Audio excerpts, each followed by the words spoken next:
The escalation of fighting in Israel, the ground assault in Lebanon attacking Hezbollah, marked by the reported killing of the Hezbollah leader Hassan Nasrallah by Israeli airstrikes, represents a significant intensification in the conflict of the war on Israel's northern front. Nasrallah, a key figure in Hezbollah and a prominent player in regional politics, has long been a target due to his role in orchestrating attacks against Israel and his alignment with Iran's broader strategic objective in the region. And his reported death, which still awaits confirmation from Hezbollah itself, could have far-reaching consequences for both Lebanon and the broader Middle East. Prime Minister Benjamin Netanyahu's speech at the United Nations was not only a condemnation of Hezbollah and its activities, but also a broader critique of Iranian influence across the region. Netanyahu emphasized that Hezbollah, under Nasrallah's leadership, has been a primary actor in Iran's campaign of regional destabilization spanning Lebanon, Syria, Iraq, and Gaza. So even if Iran has never entered a war since the takeover by the Ayatollahs, it has nevertheless meddled. He framed the conflict not merely as a territorial dispute, but a larger ideological and existential struggle between Israel and what he termed the Arc of Terror, led by Iran and its proxies.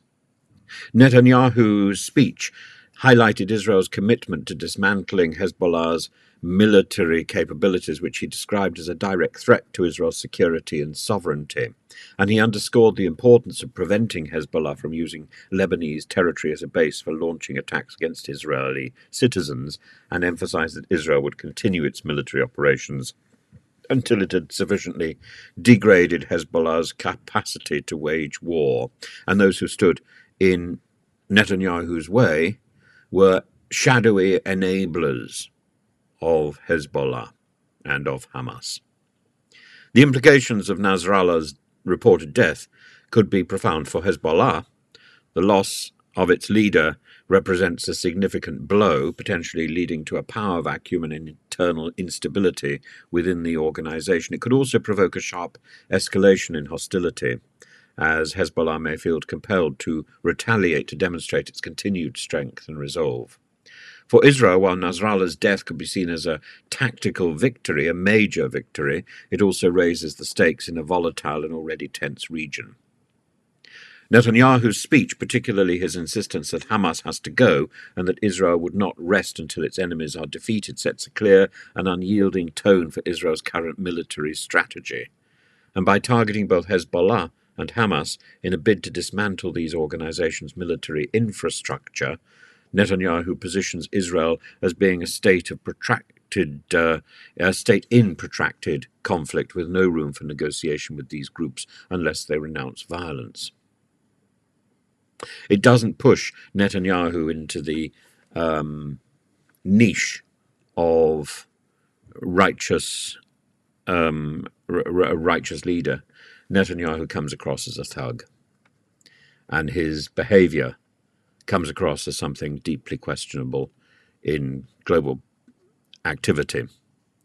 The broader geopolitical conflict cannot be ignored.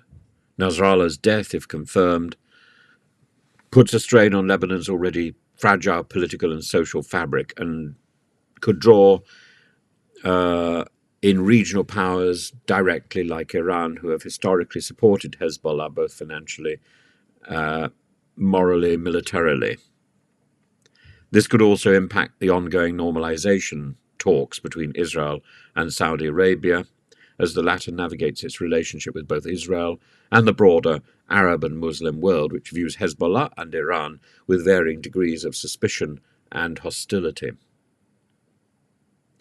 The developments last night signify a potential turning point in the Israel-Hezbollah conflict, with high stakes for both regional stability and the future of Israel's security policy. There is no certainty about what happens next.